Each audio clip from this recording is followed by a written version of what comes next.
ډیرو درنو قدرمنو اوریدونکو پام وکړئ د نن ورځې څو تازه مهمو وروستیو خبرونو ته. لومړی خبر: طالبانو د کندوز دشت ارچي ولسوالۍ ښار نیولی دی. یوه امنیتي سرچینه وایي طالبانو له تېرې ورځې راهیسې د دشت ارچي ولسوالۍ پر ښار بریدونه پیل کړي چې نن یې دغه ولسوالۍ نیولې ده. سرچینه زیاتوي اوس جګړه پر امني قومندانۍ او د ولسوالۍ پر ودانۍ روانه ده.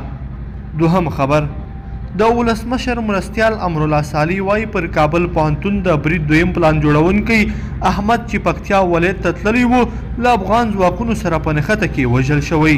صالح وایي د دغې ډلې دریم کس هم نیول شوی چې اوس کابل ته رالیږدول کیږي.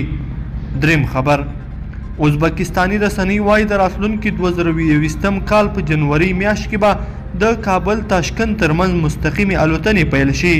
رسنۍ وایي کابل کې له چارواکو سره هوکړې ته رسیدلي او مخکې چې تاشکند ته د دوبۍ او استانبول له لارې پروازونه کېدل اوس به په مستقیمه توګه له کابل څخه ترسره کیږي. څلورم خبر: کابل ښاروالۍ خبر ورکړی او ویلي دي چې د نږدې راتلونکي کې به د ولسمشرۍ ماڼۍ د هدایت سره سم د ملي دسترخوان پروژه په عملي توګه پیل او بېوزلو سره به د خوراکي توکو مرستې پیل شي. پنځم خبر: حنیف اتمر وایي تر سولې وروسته هم د جګړو او ترهګرۍ خطر شته دی.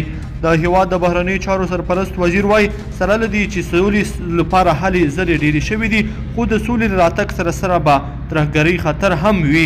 د ده په خبره تر سولې وروسته به هم ګڼې بهرنۍ ډلې په افغانستان کې ترهګریز فعالیتونه ترسره کوي او د دې اړتیا ده چې د ترهګرۍ په ختمولو کې نړیوال او د سیمې هیوادونه همکاري وکړي.